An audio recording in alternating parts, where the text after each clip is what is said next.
Welcome to episode 80 of the Toadstool Boardroom for the week of February 29th, 2024. My name's Logan Play, and I'm joined as always by Justin Corice.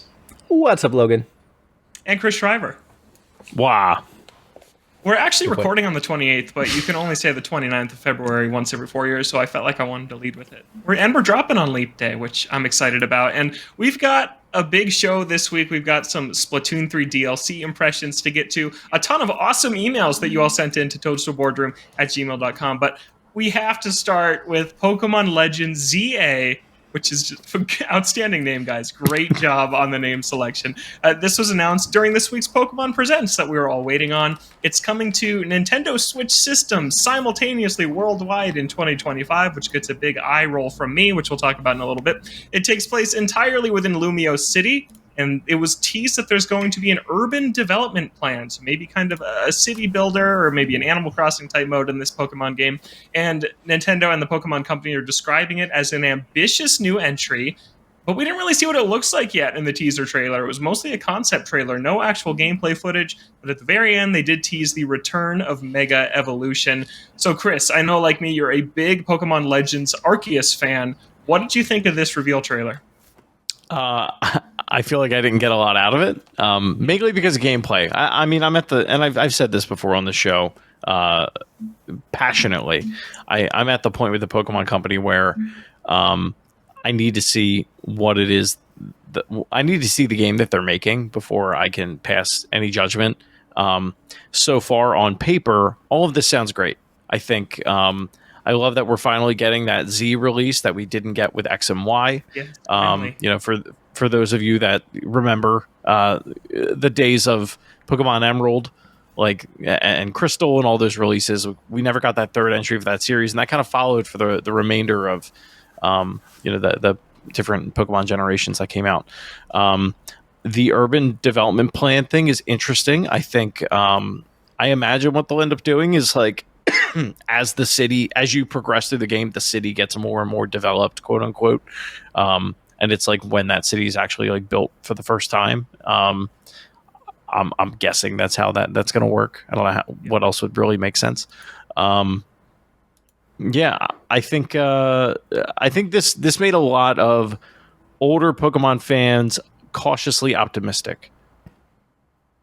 Yeah, it's interesting because X and Y is the only generation that never saw any sort of follow-up content. Because even after X and Y, you got Sun and Moon. Those got Ultra Sun and Ultra Moon, which weren't the proper third version, but they were expanded versions of the originals. And then ever since then, the Switch releases have all gotten DLC support for the year following their release. So Gen 6 is weirdly the only one that never got that follow-up. Don't really know why. The next year, it was just Omega Ruby and Alpha Sapphire. So I'm excited that they're returning to Gen 6. A little strange that they're skipping Gen 5 in kind of this remake cadence, because we got Diamond and Pearl remakes and Pokemon Legends Arceus were kind of the Gen 4 Sinnoh games a couple years ago, and now we're jumping straight ahead to Gen 6. So I did find that interesting. I'm hoping that Black and White still get their due someday, because those are really great games that I'd like to see come back. But I'm excited about this. I think that Legends Arceus is probably my favorite Pokemon game ever. I think that I've said this line on the show before, but I like catching them all more than becoming the very best trainer. I think it's a more compelling gameplay loop for that franchise. It just really worked for me. Justin, I know you're not the biggest Pokemon guy, but I want to hear your take on this. Yeah, you're right. I'm not the biggest Pokemon guy, but this is the sort of thing that might be able to grab my attention. I liked what I saw out of Arceus. Obviously, I wish it would run a lot better. But returning to that and iterating on what they did there, I think is potentially cool. When I was watching the trailer, the thing that stood out to me, and you're right, they don't actually show gameplay. There's sketches and there's a little bit of motion and some wireframe stuff. But I did, and it was largely set in an urban city environment, which is pretty novel and fresh for most Pokemon games. Also, hopefully that's on new hardware, because the idea of the Switch trying to do urban cityscapes on top of Pokemon seems dubious at best. It is not on new hardware. It's a Nintendo Switch game, unfortunately. let me rephrase that. My hope is that it comes to new hardware and is Yes. available when there's new hardware. Should clarify that. But like a lot of what we saw too was like, people and Pokemon going through cities and coexisting, which is a lot of stuff that I think is really cool from like the Detective Pikachu games and from the movie. So I would love to see a lot more of that and to embrace that aspect of it. Outside of that, I don't know what this game is. I don't know what it's about. The fact that it's this far out and we're hearing about it is intriguing, though. Like it does feel like this is an opportunity for them to do something ambitious, and I don't feel like they've done that in a long time. So that has me, at the very least, I'm going to be watching this one pretty closely and see if this is where I dip my toe back in. Yeah, I would say that the last two Pokemon games were ambitious. They just ran so bad that kind of got overshadowed. Like both Legends Arceus and Scarlet Violet tried things that the series has never done before, but the conversation around them is largely, wow, they are ugly and they don't run well. And that's unfortunate. And kind of where I wanted to take this discussion was it's coming in 2025. They did not really provide anything beyond that. Legends Arceus came out in January of 2022. So this maybe could be a very early 2025 game, or it could be a fall game. And I think that where in the year it lands will really kind of indicate to me how seriously Game Freak is taking the Scarlet and Violet criticism. Because if it's just a January game, that's a 3-year dev cycle from when Legends Arceus shipped. That's the same dev cycle Game Freak has been on for the last several Pokemon generations. And it will tell me that maybe it's not till the next generation that we're going to see them take that feedback seriously, because they've said they're going to take that feedback seriously and maybe put more resources into the games or take more time with the game. So if this comes exactly basically 3 years to the date from Legends Arceus, I wouldn't expect it to look and run as great as we all want it to. But if it's a November game, which I hope it is, then maybe they are going to take that extra 10 months or so to polish it. But we didn't see what it looks like. Maybe it's pretty early on still. I think it's weird they didn't show us what it looks like, and it doesn't seem like we're going to see much of it this year. So I'm really interested to see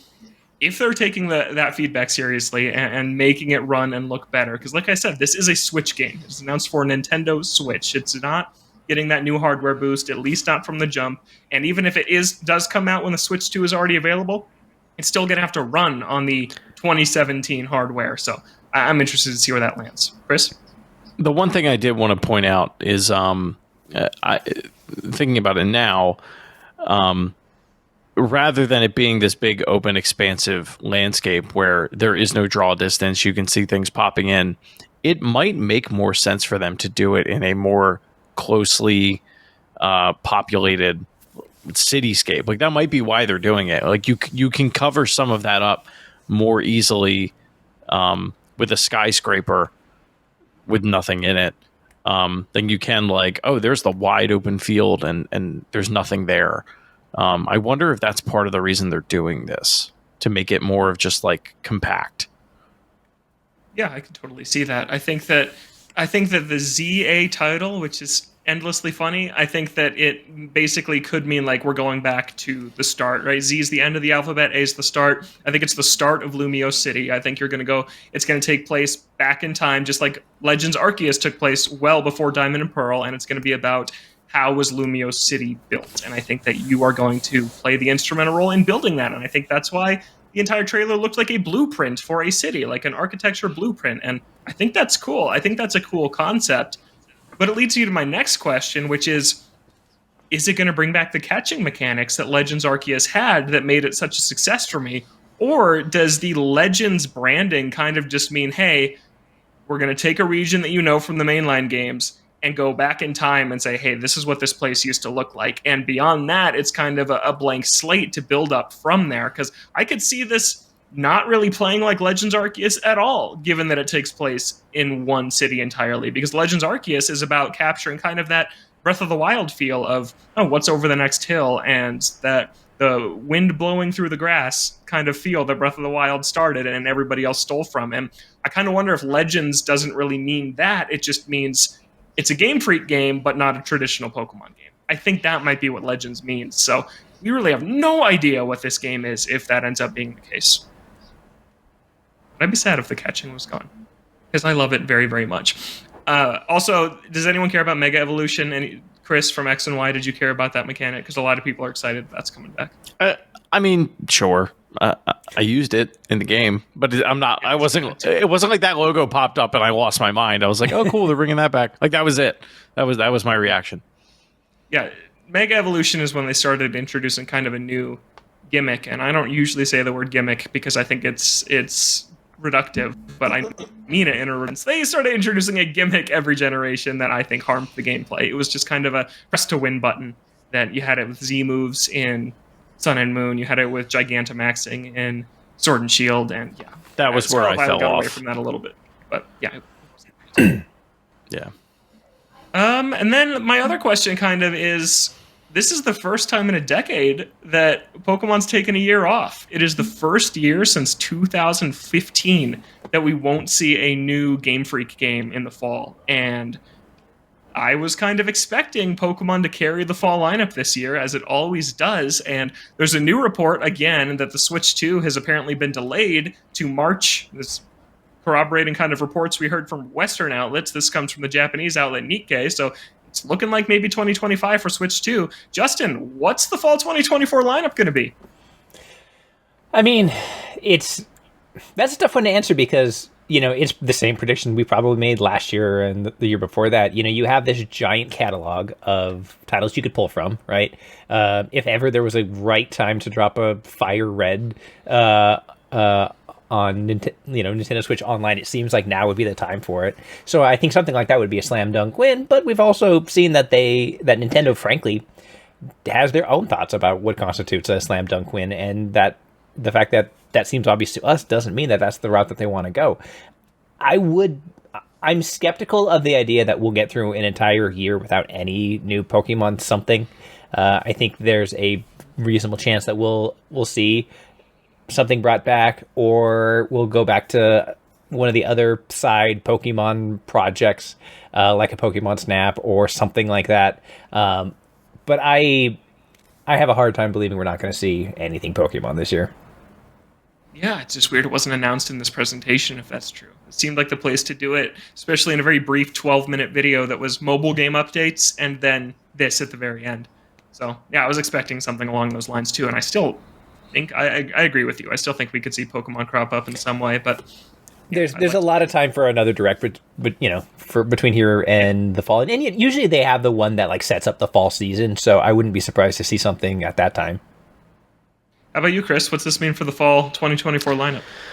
I'm kind of torn. I think part of it, part of me wants to believe that the Pokemon Company is kind of looking at what's been going on over the past couple of years and come to the realization that we need fans to clamor a little bit.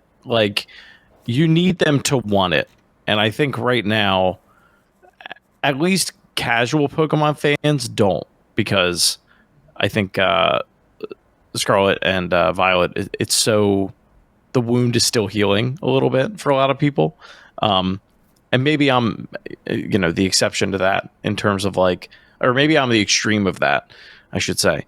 But I think I don't know. I think that the reception of that game, not financial reception obviously, but the critical reception of that game, I think I hope it forced Game Freak to take a long, hard look in the mirror, or at least the Pokemon Company, because I don't think it's necessarily Game Freak's fault. No, it's not their fault. Yeah, at least from what we've heard, So I really hope that they're taking the time to say, okay, how do we make the fan base? How do we regain their trust and their faith? Because if you're just dishing out content to dish it out, at some point, people are going to stop caring. And you can't have that happen. Yeah, and I'm still frustrated with how that all went down in 2022. I think they pushed their luck too far, and I think it maybe changed the trajectory of the franchise a little bit, because in fall of 2021, right, you had the Diamond and Pearl remakes, and then 2 months later is when you had Legends Arceus, which we all said, wow, this could have used another year to cook. And then Scarlet and Violet could have used another year or two to cook, and that came out just 10 months later. So it was that 12-month span where you had 3 mainline Pokemon games launched, and it felt like too much, especially considering 2 of them felt unfinished. And I think we'd be having a much different outlook and conversations about Pokemon as a whole had Legends Arceus just launched November of 2022, and then Scarlet Violet had launched 3 months ago in November of 2023. I think everything would be different around this franchise, but instead now there's a lot of questions about its future for the first time ever. Like I said, 10 years. For the first time in 10 years, we're not getting a new game. Like, that is notable. That is something to point out, that they have taken note that, hey, something's going to change. I hope this game looks and runs well. I really hope it does. I also think we should probably acknowledge, though, that like that might not be the case. Like, it might not be something big. It might not be they're making wild swings or making changes or they're responding to criticism like that. I mean, we see it across the gaming landscape right now. Folks not having titles for this year. Like, Sony's not releasing anything this year, period.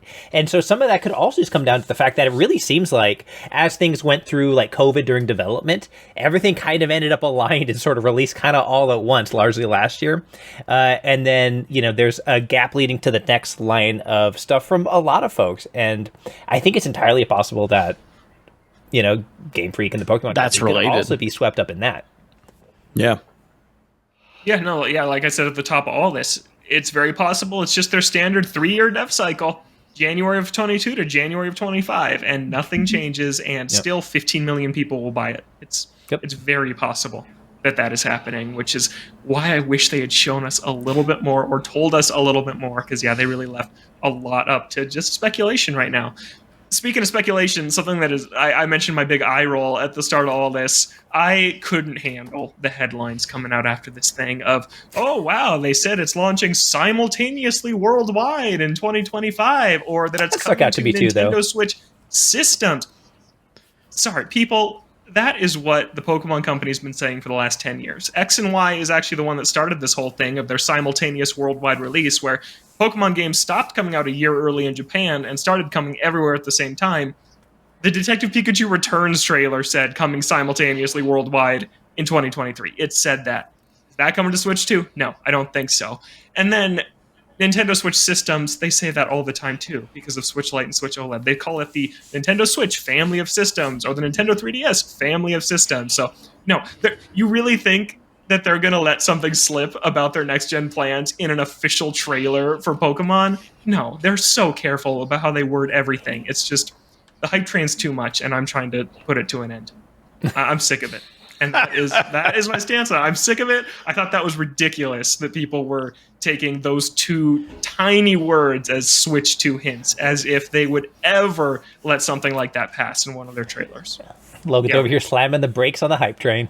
I am. You have to. I mean, I feel like it's gotten so out of control. It has. It really has. And I'm not innocent in that. I started this year saying this was the year for sure, and it looks like I may have been wrong, and I'm fine with that. I have so many games left to play from last year. Like, yeah, there's still so much going on.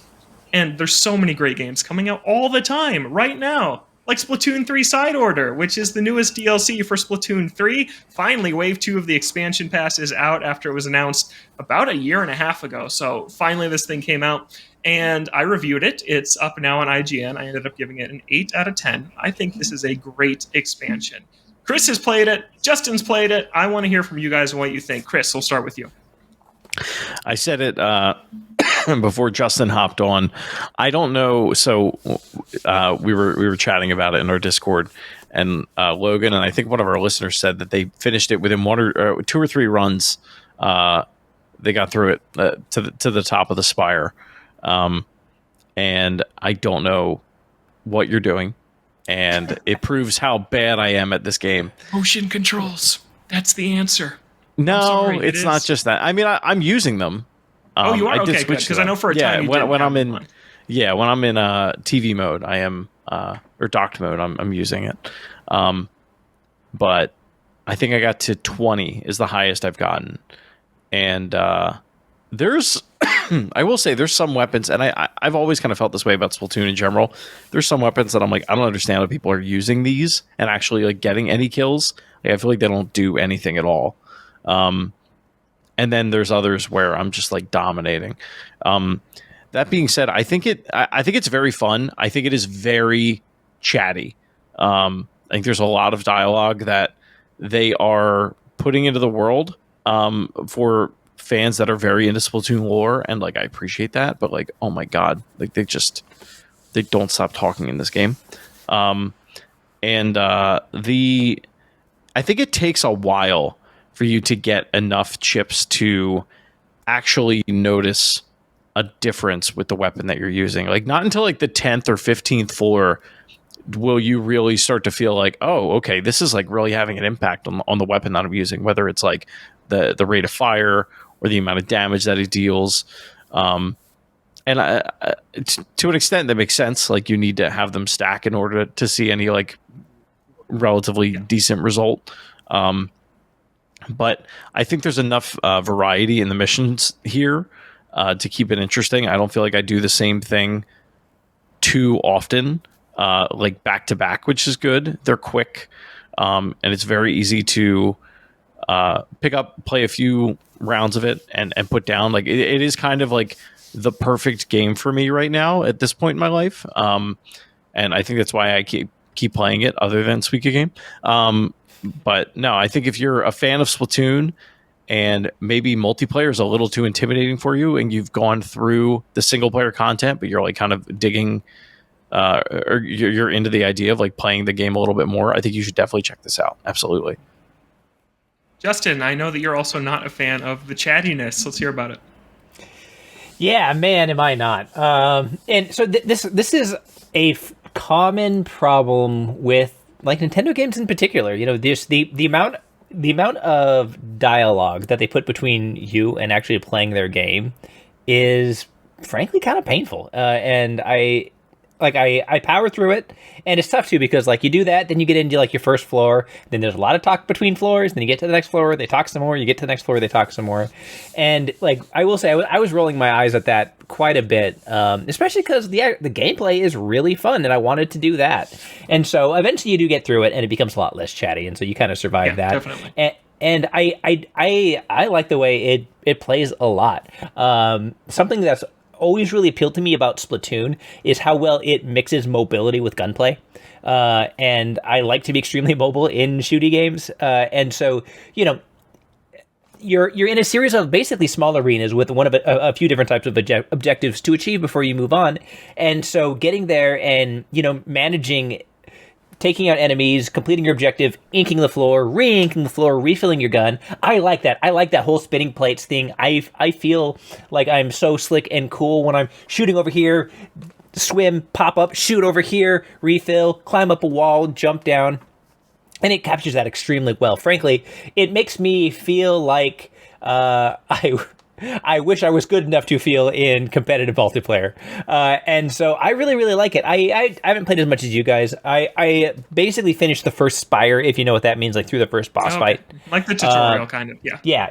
Yeah, basically. Although I will say I did find it, it's not a, like, do nothing, everything just, you know, bows before your tutorial. Like, you got to put a little bit of work in it to push through it. And so I really appreciated that, and it made me feel good about the potential challenge down the road. And I will say, just as a guy who plays like a lot of roguelikes and roguelites, those elements are good. Like I love the you have a palette that fills with different buffs as you clear floors as you move up, and it's a great combination of giving you progress so that as you go, the challenge you take on, the number of enemies you face, like ramps up, and of like mixing things up and making each run be a little bit different and giving you maybe a little bit different tactic to each run based on how things are falling. And so, you know, those elements are really, really positive. So at least in the early going, this to me is something that's right up my alley.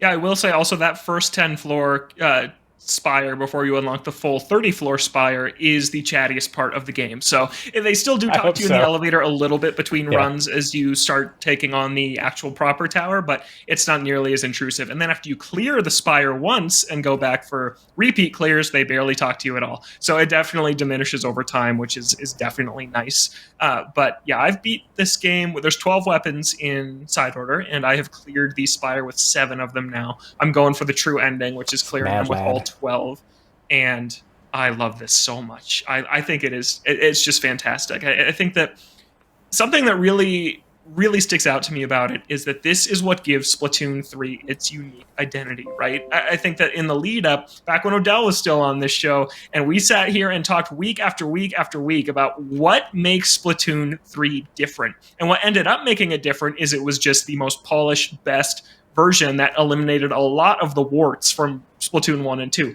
like grouping up with your friend in a lobby, having a place to warm up, customizing the lockers, a more bespoke battle pass, right? It did all those things much better than the series did, but still, it was turf war, it was a campaign, it was ranked, and it was salmon run.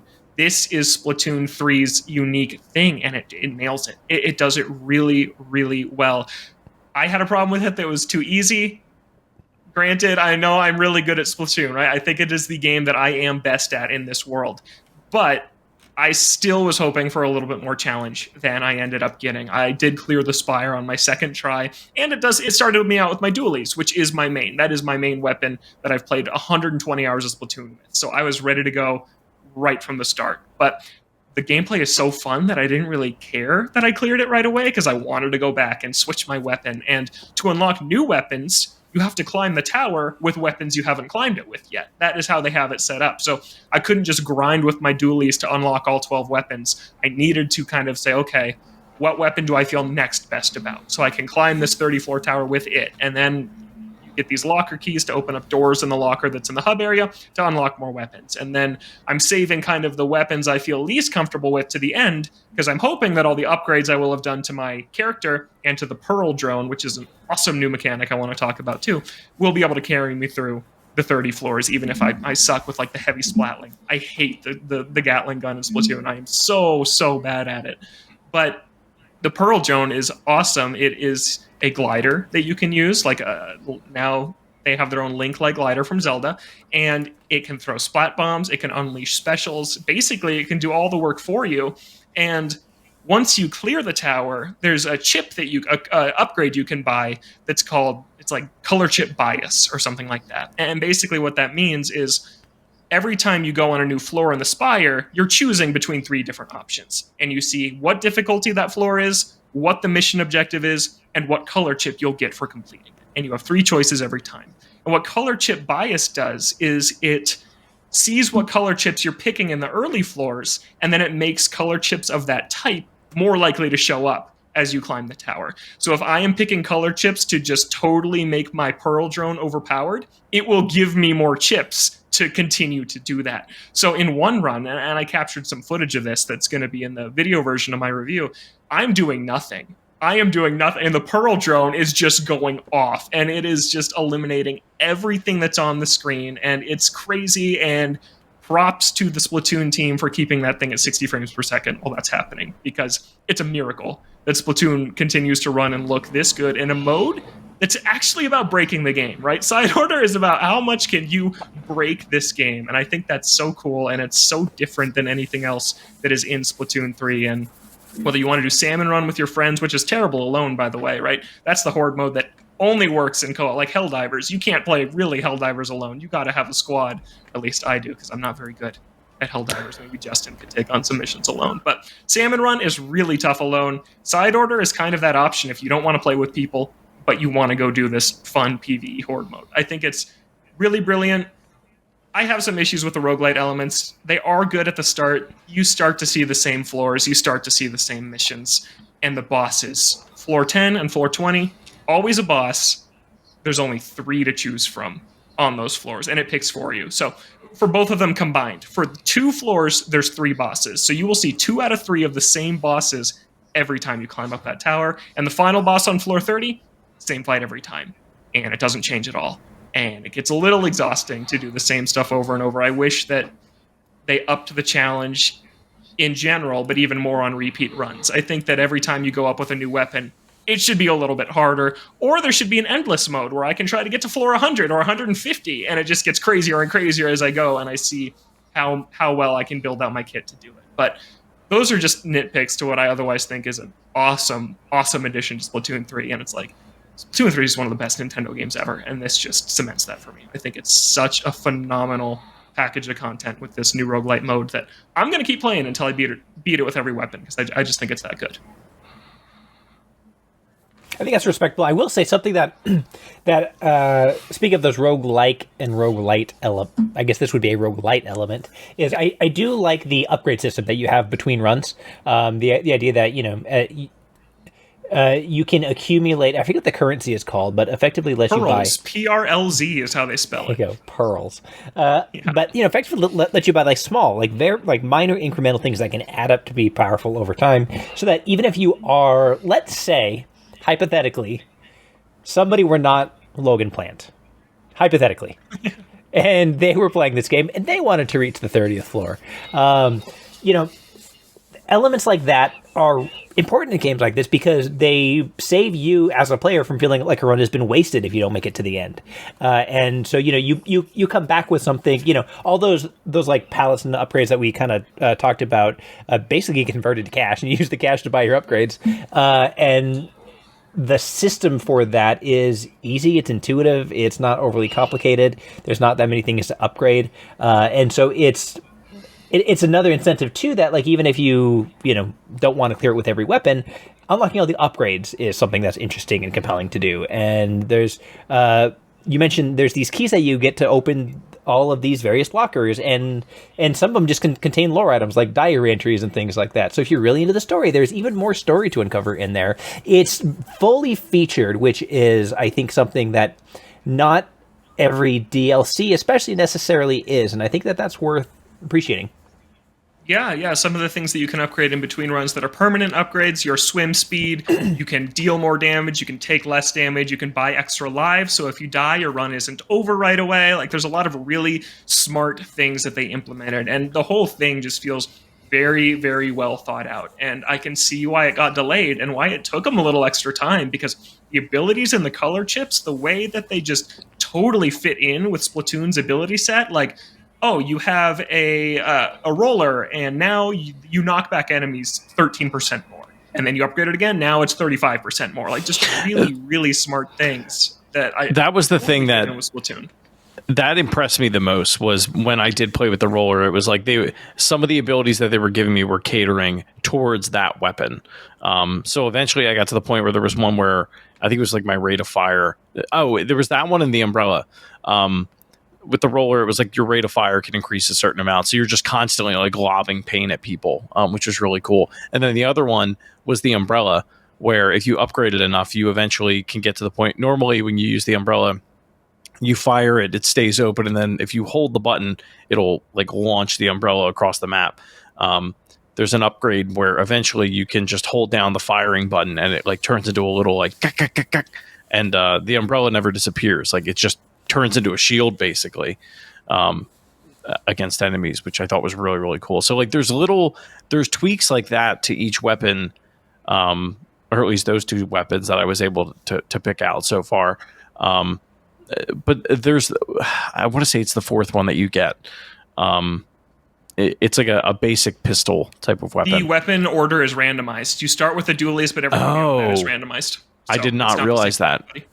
Okay. Whatever that weapon was, it was terrible for me. I don't know what it was. The other one that I do want to point out, that if you are willing to be patient and like fail a good amount, there's eventually an upgrade that you can get where you can it'll increase the amount of money that you get per run, and that money gets converted into pearls. So in theory, if you start to get better at the game and your runs last longer and you can get more currency per run, then it makes more sense for you to upgrade that first, because then you can then use those upgrades to purchase more upgrades later, because you'll be getting more each run. Yep, and there's vending machines, which act as floors that are kind of nice break floors that still count in your climb up the spire, but you can buy extra lives or buy color chips there too, and those are a nice kind of reprieve from if you're struggling in some of the later floors. So I really or secondary weapons. Like there's some that I've gotten where I'll really like the weapon that I have, but I really don't like the secondary, and then you can use that vending machine to swap that out like mid-run, which is a good way to go about that. Have you guys encountered danger or bonus floors yet? Yes. Danger floors are so cool. They add another layer of difficulty on top of the challenge itself. And like, it's, no pearl drone. And I got to a floor. I did a run where I picked the hardest version every time. If there was a rigorous difficulty, I picked it. If there was a danger modifier, I picked it. And I I was doing a build where I souped up my Pearl drone like I was talking about, and then I got to a room with a danger modifier that said no Pearl drone, and then I was left on my own. I didn't have any of her abilities. I couldn't glide with her to get out of danger. I just had to do it, and it was super tense and really awesome. There's some danger modifiers that turn out the lights. There's some that put enemy ink everywhere. There's some that are constantly sending missiles at you, like really, really cool extra layers of difficulty.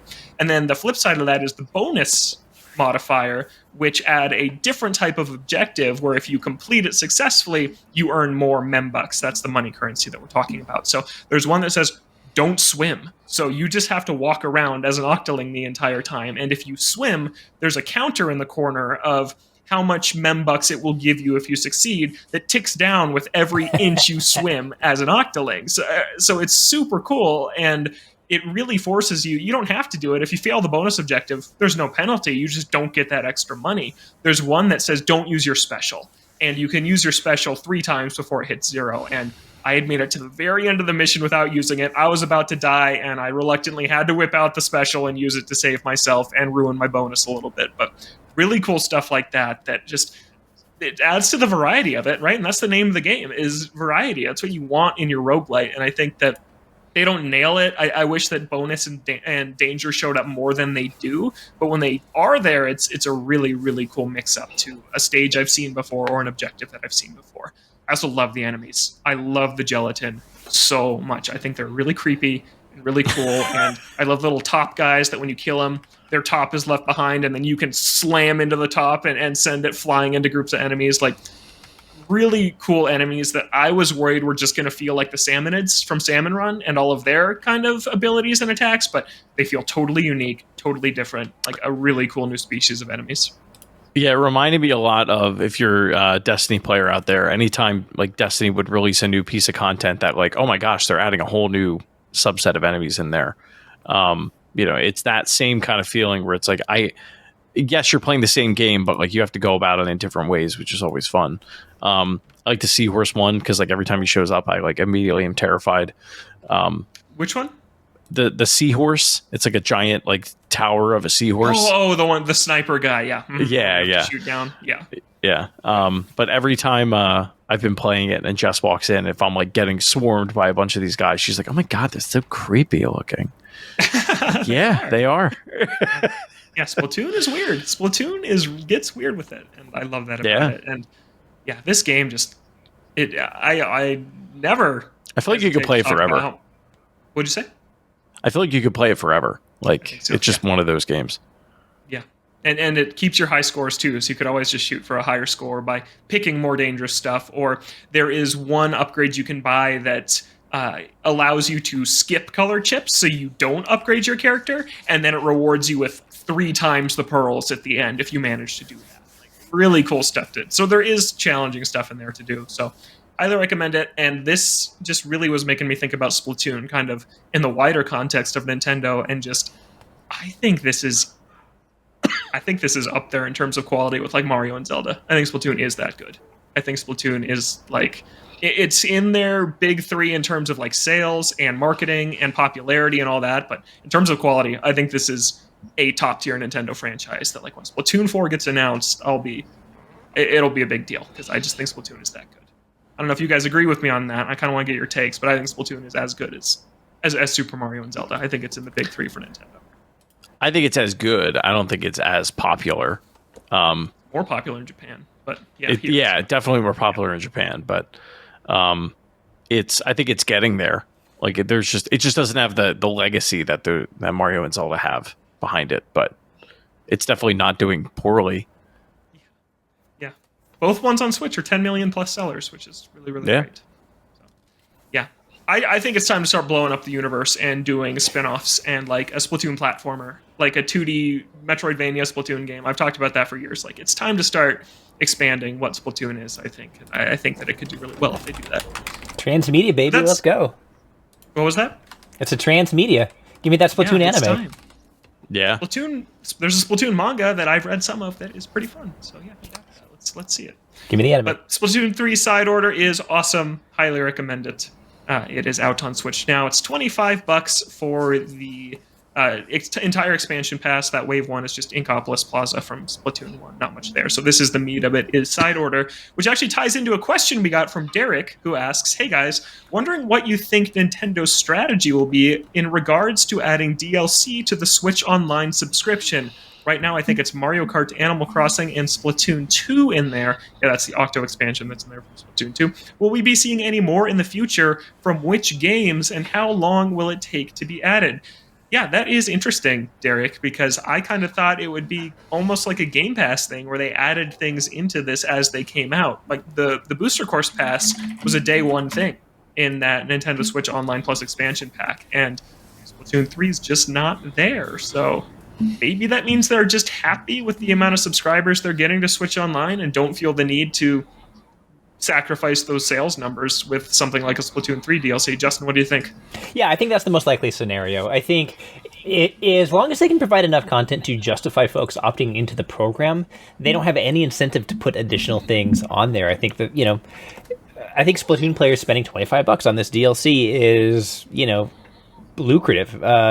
10 million plus sales, even if your attach rate is, let's say, 20% of them, that's still a significant amount of money you're making right there. And so, Nintendo, as much as we love them, is a extremely, extremely valuable and profitable company for a reason. And it's not just because we love their mascots. They are very, very business savvy, and they keep their eye on the bottom dollar. So I think based on... If I had to speculate, which I don't, but I will anyway, I would think that we'll continue to see, Nintendo Switch Online be an ecosystem where they're happy to collect your $20 to $60 a year, but they will absolutely want to collect revenue for DLC packages anytime that they can. Yeah, and I wouldn't be surprised if in September, which is the time I always like to point to, because that's when Switch Online started, so that's when a lot of people's annuals are starting to run dry. I wouldn't be surprised if they say, hey, this is in there now. Mm-hmm. After they sold it to us for the last 7 months, and then they chuck it in there kind of later down the line. I could see them doing that. But good value. I'd be for it. I don't think it's something they've just forgotten about, right? They just added F-Zero 99 to Switch Online. They do add things to it pretty consistently. I think, like Justin said, they just wanted to sell it to us for as many people that would buy it day one, like we all did. So, yeah, I'd like to see it. I think that's a really nice perk, though, of the expansion pack, is getting those DLCs in there. Like Booster Course Pass in there is an awesome value. Octo expansion rules, and the Animal Crossing one is pretty content rich too. So yeah, it'd be great to get those in there too. It's $50 a year for Nintendo's Online. It's not as expensive as the other guys, but it's not cheap. So it's nice if they keep adding incentives to that. Chris, you got anything on this one? Mainly that I feel like at some point it does make sense for them to drop. Maybe not drop Splatoon 2's DLC, but add 3's. I got to imagine the install base of people playing Splatoon 2 at this point. Like it doesn't make sense for them to promote DLC for a game that, not that it's dead, but like the amount of the player base is just way smaller in 2 than 3 at this point. It's not a good representation of your online product if I'm a brand new player and I go in there and it's like, okay, I have this single player experience, which is very good in Splatoon 2. And then I go to play online and I'm like, where are all the people? Like you're kind of that now you're just forcing people into playing or into thinking about picking up the third one. I could see them maybe doing it for some of the, like adding some titles and I'm kind of surprised they haven't really done it yet. Like there's not it usually comes with a price drop of the system, but like there's not really like a Nintendo Selects for Switch yet. Like that lineup, but there hasn't had to be because they just keep selling the things. So when and if that ever happens, I got to imagine they're going to start adding DLC to kind of coincide with that. Because if you're somebody buying a Switch day one, it's a lot more attractive to say, hey, you can pick up this game for $30 with your console. Oh, by the way, if you subscribe to online, you also get access to the DLC. Like, that's crazy if they can do that. At some point, they're going to be able to.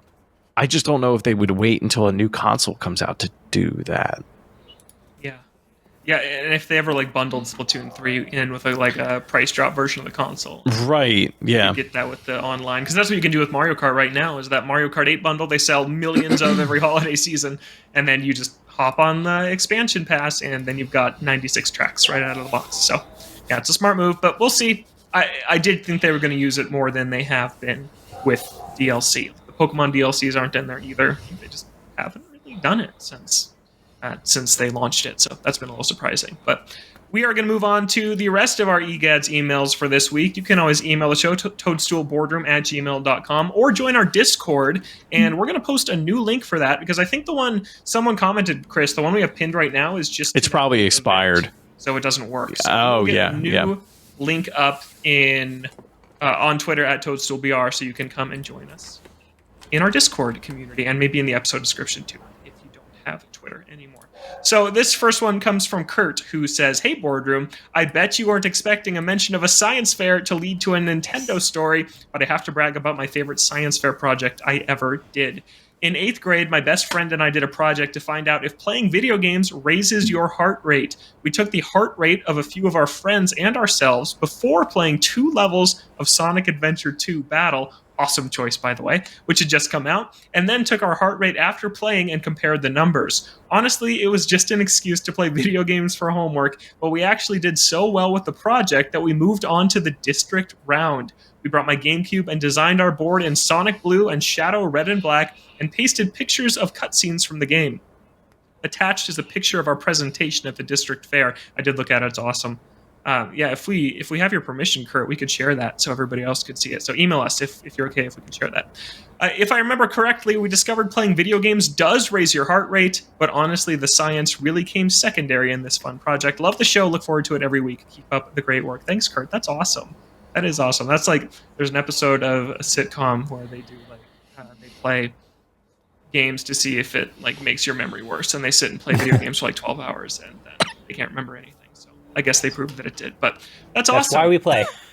That's Oh no. Yeah. Play to remember or play to forget. Is that how it goes? Mm-hmm. Yeah. Justin, how was your science fair?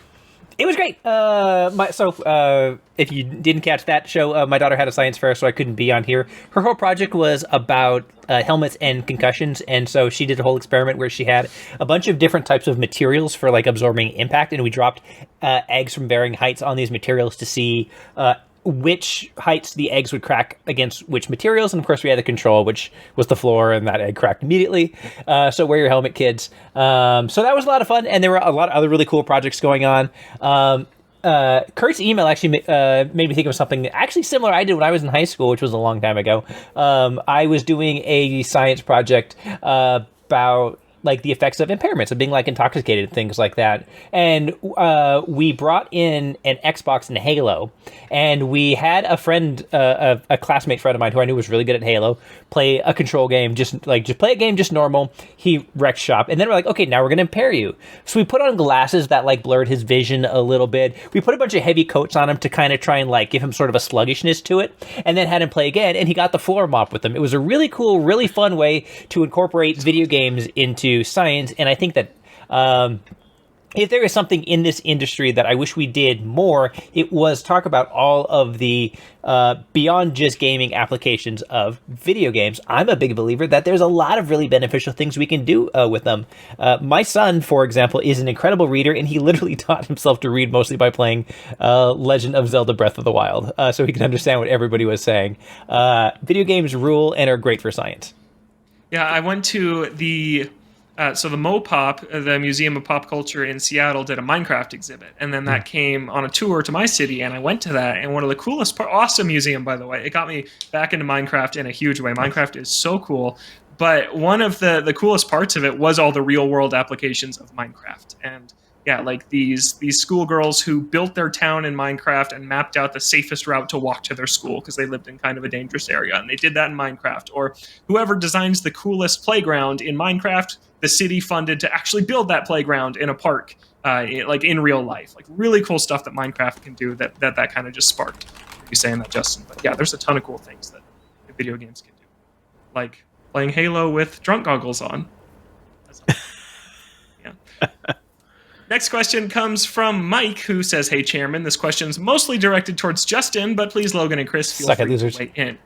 As a super duper casual Nintendo gamer, like my library is almost exclusively Pokemon or Mario games, what games would you recommend to try and play with my 3-year-old toddler? He's interested in the games when I play them, but he isn't quite there yet for doing too many actions at a time. His main game is the partner play feature of Let's Go Pikachu, where he likes to feed Pikachu the different berries that are in the game. I have some money in the bank of Nintendo, so if you have any recs, I would appreciate it greatly." Yeah, that's a fabulous question, and so video games are something that we bond within our family a lot, and there's a lot of good different options that you can do. And I will say you are right at the sort of a very, very fast transition. Again, I think my son was 6 when he beat Breath of the Wild for the first time. Like, life comes at you fast, so buckle up. But you're totally on the right track. At this point, video games that you can play together are really, really good. If you manage to get your hands on Galaxy, for example, putting the little one in charge of collecting Starbits with the secondary controller is a really fun way to do it. Or in Mario Odyssey, the 2-player Mario Odyssey actually has a really, really good mode where you can let them be in charge, because you can put it in the easy mode. They have more hearts. If they stand still for a little while, they heal. You can take control of Cappy and help out with a lot of different actions. So that's a really good option. I do wish, this is one of those times where I desperately wish that Double Dash were readily available, because that would be such a good one. Just share a car and do things together. But that's really what you want to be looking out for primarily at this point, is things that you can do together, and things where one person can maybe take the lead. Another one, if you want to play something a little bit more old school, like introduce them to platformers, something like Sonic the Hedgehog 2, where you take control of Sonic, but they can play as Tails, which means they can't die, they can't lose rings, they get to but they can jump around, they can jump on enemies, and they get to help out and contribute in ways at times, but whether or not you can progress isn't entirely dependent on them, so you don't end up stuck in a slog at any point. Or anything cozy like Animal Crossing, you can take the controls and just ask them, hey, where should we put this?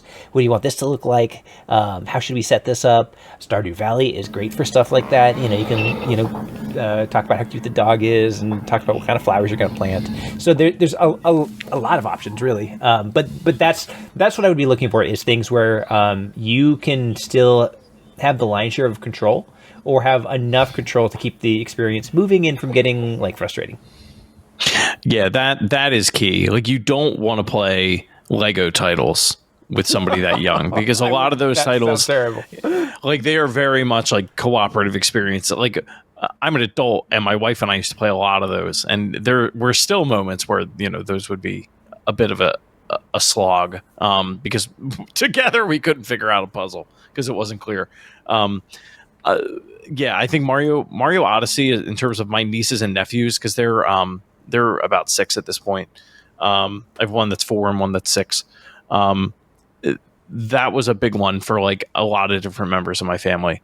That assist mode, where it gives you, there's a blue arrow that it'll give you as well. It tells you exactly where to go. This is where the closest moon is. That's a really good way to kind of introduce them to games. Yoshi's Crafted World, that game has a mode where it almost plays itself to an extent. So that's a really good one. I would avoid Kirby Star Allies. That game is just, first of all, it's not very good, but the cooperative experience in that game, it just isn't great. But I would say it's hit or miss is Kirby in the Forgotten Land, because that second player can play as Waddle Dee, and Kirby's kind of driving the screen at any given time. Waddle Dee just kind of teleports to wherever they need to go. So depending on how good your child is at, or how good you want your child to get at smashing things with a stick, that's that's what Waddle Dee does in that game. Those are the ones that I'm probably the most familiar with, at least this gen. Yeah, and then obviously the ones that Justin pointed out as well. Yeah, and I do think at this point, whatever your objectives are for playing with your kid is certainly entirely up to you. But I do think, in general, amusing and delighting is really a great direction to go. And there's other things you can do. Untitled Goose Game, hilarious. You don't need to be a grown up to think Entitled Goose Game is extremely funny. You can give the control to them so they can just run around and honk at things. They have a co-op mode now. You can also, pass the controller back and forth. All right, you go do something silly and get chased away. I'm going to do this objective. You go be silly. Another one, if you want to play together, Gang Beasts is a little multiplayer. It's a multiplayer game that intentionally controls terribly, where basically you control these very funny figures and grab each other and try and throw each other off of levels. It's kind of a ultra silly, I don't even think it's possible to be good at, kind of sort of a party game. Extremely funny, no stakes. Matches can be over quickly. You can lose on purpose if you want to throw them a little win. So the silly is good. Lean into the silly. Well, Mario Kart, Smart Steer, Auto Accelerate, that game can basically drive itself too. But you might have more. It does on lower difficulties. 50cc you can definitely do, but once you get to 100, 150, it does start to get more difficult. Yeah, I will say for younger players. Mario Kart was definitely I play Mario Kart with my kids. I love playing Mario Kart with my kids. But that's when that had a curve. That one took a little while before. Yeah. That was fun for them. But that's an option. Eventually the Mario parties will be an option, but we're not quite there yet. I was playing Smash when I was 3 years old. Smash is great. Again, things you can button mash and just be a character and I spent a lot of hours with my kids playing Smash, just me and them against CPUs, low level CPUs. That's fun for them. You share a little high five after you guys win. You don't look at the kill count where they died 87 times and you got all the kills. No, we won. Who should we be this time? Those things are enriching and entertaining and fun and leave an impression. Honestly, if you have NSO, sorry, real quick, Logan, one more. If you have NSO online and you have access to Mario 64, if your child is getting used to just moving around in a 3D space, my one nephew spent, I think it was 3 hours just running around in the castle courtyard of that game. Just having a ball, just learning how to control that game. And then what's good about that one, obviously, is you can trade back and forth. All right, let's work on the Bomb on Battlefield stars together. Oh, it's too difficult. Okay. And then you pass the controller back and forth. Yeah, there's a lot of great choices. I want to shout out two more that, I don't have kids, so I don't know for sure. But that's my asterisk. But Chris was talking about Kirby and didn't mention the best Kirby on the system, which is Kirby's Return to Dreamland Deluxe, which you can literally ride on. The other character can ride on Kirby's back. So if there's a platforming part or anything that's too difficult, they can just hop on your back, and then you can piggyback them through the rest of the level. Mario Wonder, Yoshi's can't die, Nabbit can't die, and can just run through the level. It's not. We've talked about the issues in that one in multiplayer, but that is a possibility. But then by the time, one of my friends, they have a son who's about to turn 5, and by the time he was 4, he was better at Minecraft and knew more about it than any of us do. Minecraft is the ultimate kids game. It is one of the best sellers of all time for a reason, and it's on Switch. So I would say Minecraft. The kids my kids do in Minecraft absolutely blow my mind. And I will say, while there are plenty of things that are predatory and to be cautious about, there are also where was I going with this? There are a lot of fun, cute options in Roblox. And they will probably get interested and integrated into Roblox eventually anyway. So that's one that, just for your own edification, you probably want to make sure you know how to navigate and are knowledgeable about. Yeah, definitely. Cool. Hopefully you got some good recommendations. Let us know what you end up getting. We want to know. Up next comes from Kevin, who says, first of all, I want to say I love Mario Wonder. Nice, Kevin. I think it is full of creativity and it's just really fun to play. Logan, I've heard you say a few times that you didn't find any of the levels in Mario Wonder very difficult. I myself am a lifelong Mario and platforming fan, and I found the special world levels pretty challenging. I died plenty of times trying to complete them, especially when going for the big purple flower coins. They definitely weren't as hard as something like Darker Side of the Moon from Mario Odyssey, but I found them challenging nonetheless.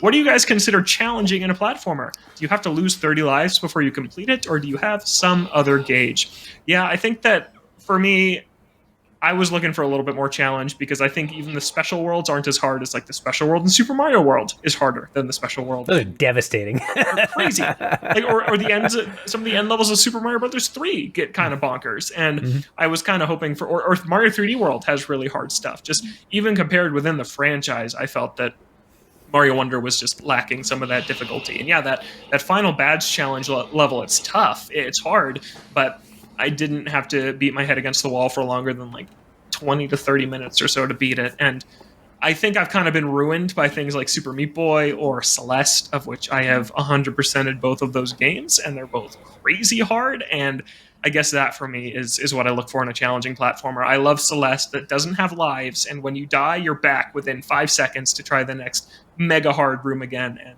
I like mega hard platforming challenges, not 2D games with platforming that their challenges lie mostly in their combat. I still like those games. Like Metroid Dread is one of those games where platforming is not hard, but the combat is. But for me, my favorite type of game in the world is a 2D platformer with just devastating challenges that will take me, I don't know, upwards of 100 lives to complete in some cases. So Mario doesn't have to be that type of game. I still loved it, even though it wasn't. But yeah, things like Celeste, things like Meat Boy, or things like The End Is Nigh, or those are really, really fun. Just, man, if you just want to hate yourself for a few hours, you go and you play those, and you just try and fail, and when you eventually triumph, it's just awesome. You guys have difficult platformers you like?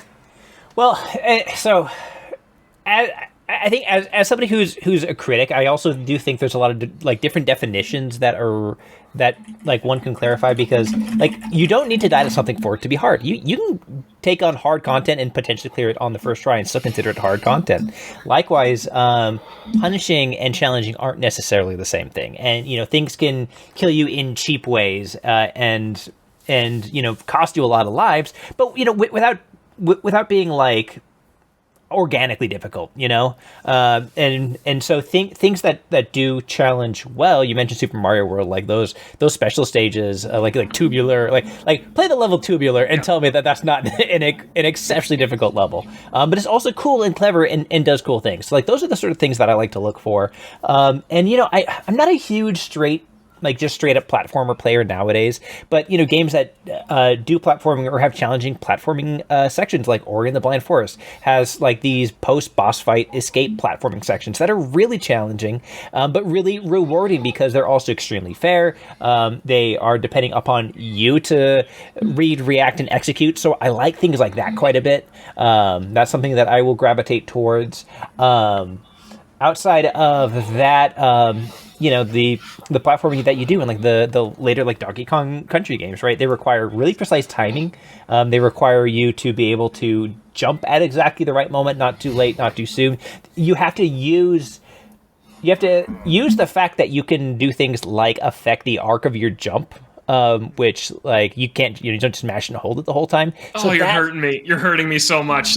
They're so good. They're such good games, and we need another one so badly. It's so sad. And they are, and it's because they're hard, but they're fair. They're not cheap or necessarily punishing. They're just really difficult, and they challenge you as a player to step up and execute. That's what I like to see in a hard platformer. Or like Super Monkey Ball 1 and 2. I have to shout them out every time. Those games it's just you and the stage, and there's pretty much nothing cheap in those games. They are just brutally difficult, physics-based platforming marble mazes that are just the greatest thing that's ever been designed. Yeah. Chris, any tough games to shout out, or what you look for in a tough game? I mean, it's that tough but fair feeling. It's like knowing that the problem isn't the game. The problem is my skill, and it's that feeling of like, okay, now my skill has gotten better. I've gotten better at playing this game, and now I can like complete the task that's in it. Ones that haven't been mentioned, Cuphead. I haven't even beaten that game. So I love that game. I played that for the first time over the holiday break. Oh wow! Yeah, it was awesome. It was hard. I beat it, but it was tough. Yeah, Did you beat the DLC? Definitely a tough game. No, I haven't played the DLC yet. The DLC is so hard. It is so hard. It's awesome. Yeah, I definitely. I got to get back to that at some point. Mm-hmm. Other ones are. Hollow Knight. I mentioned it on the show. That is definitely more of a. It's kind of a marriage of combat and actual platforming. It's less the hits that you're dealing and more the hits that you're not taking. I'll say that. You don't want to be catching hands in that game. Like a Souls game, kind of. Yeah, exactly. But on a 2D plane, and Shovel Knight, the whatever the proper name of that is, I can't remember at the moment. Shovel of Hope, maybe. Like the original Shovel Knight that launched. Man, I love that game. It is very tough but fair, and it also uses a lot of the mechanics of like traditional NES style, like DuckTales, Mega Man, NES style platformers that came out back in the day, and then also has a lot of like really unique mechanics that allow you to play the game in different ways. I think games that do that, I tend to really enjoy. Hollow Knight has that with the badge system, where you get different abilities that kind of like what we talked about with Splatoon. It lets you manipulate the way that you're interacting with the world, and you can kind of go on like a power trip. I think those when you find the right combination in a game like that, it just feels really, really good. I like difficult games that feel good to play. Like, I am awful at Souls-likes because the character is like intentionally stiff and the mechanics are intentionally obtuse, and it's about you overcoming that and mastering them to beat these bosses that stomp you in one hit. I don't like that. I get why people do.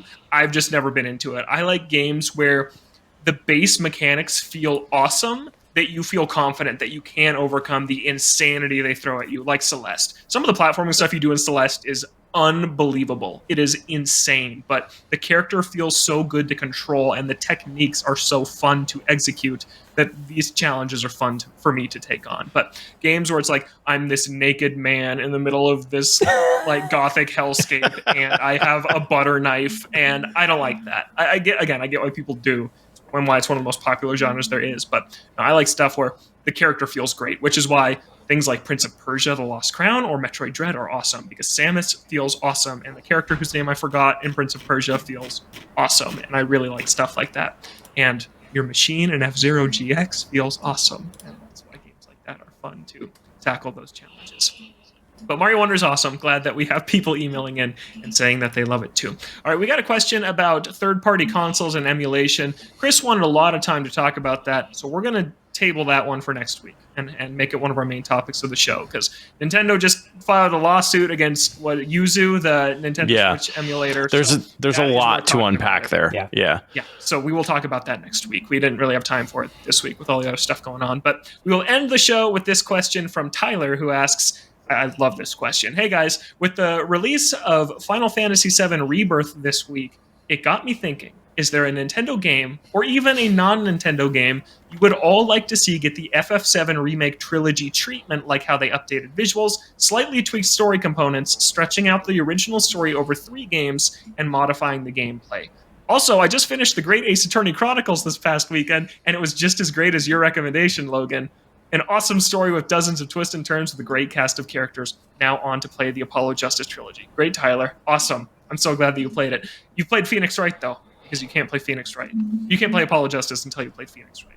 So just want to make sure. But, yep, Great Ace Attorney Chronicles, another fan converted. Awesome to hear it.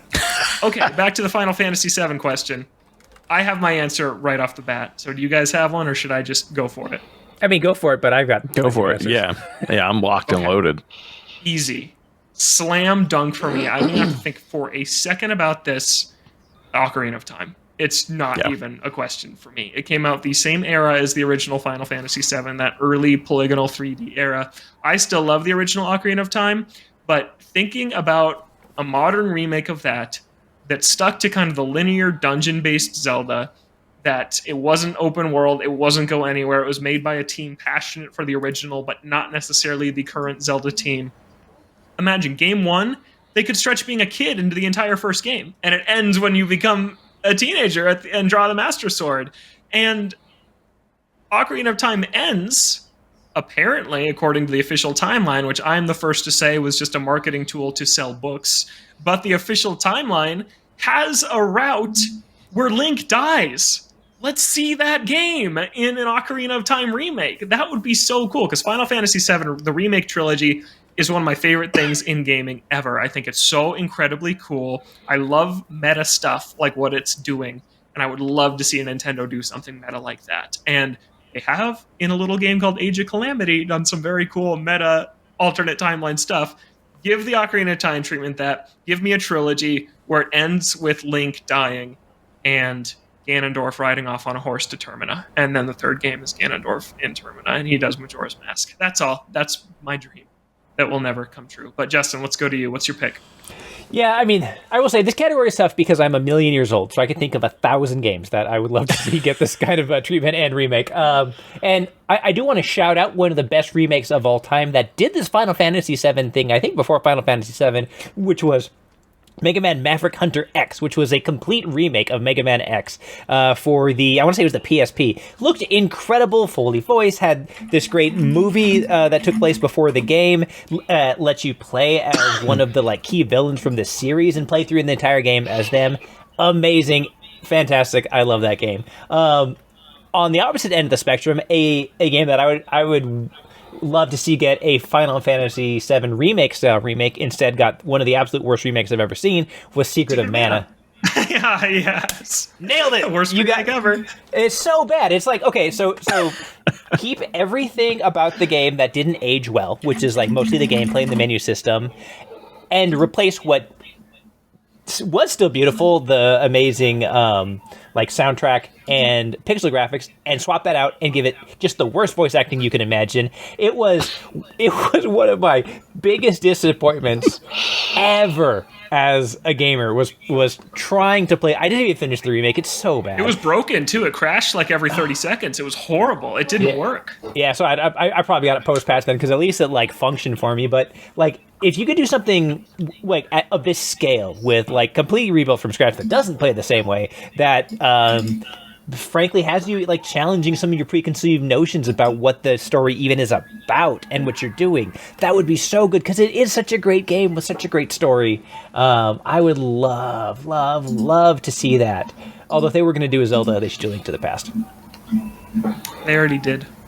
No, I mean, It's not the same. I mean do it big. Yeah. I know. Oh, you could. Okay, we won't get into that, but it's fine. It's fine. Basically, every Zelda game It's is fine. telling a Link to the Past. It's okay. Yeah. It's You're the right. same So with Ocarina. do it for real for once. Yeah, yeah, it's true. Yeah, because you could argue that Twilight Princess is already the remake treatment of Ocarina of Time. So is Ocarina of Time. Yeah, I know. It's all of them. Yeah, but that's what we love about it. All right, Chris, how about you? Oh my god, mine totally just left my brain. Holy crap! I mean, other than Banjo-Kazooie, I mean, we've talked about Earthbound getting remade like a million times on the show. Weirdly enough, because I don't know much about it, but like I've always had a weird fascination with Fax Xanadu on the NES. Okay. I would not mind somebody doing like a modern retelling of that, just so I could be exposed to it. And then also Chrono Trigger, which like I know is kind of like a, you know, an obvious one, but I know that game is like available on Steam. Like there's a port of it available on Steam. But it's all the same version, or it's worse versions of the Super Nintendo release. Just like pull the trigger on it, man. Just do it. Like, what are you doing? Pull the trigger. We got that Chrono Cross remake. Tell you what, though, you What was mentioned the NES made me think, man, would a Metal Gear remake be rad? That would be nuts if they did that. Like Metal Gear Solid 5 engine style. Oh Yeah. Oh baby, let's do that.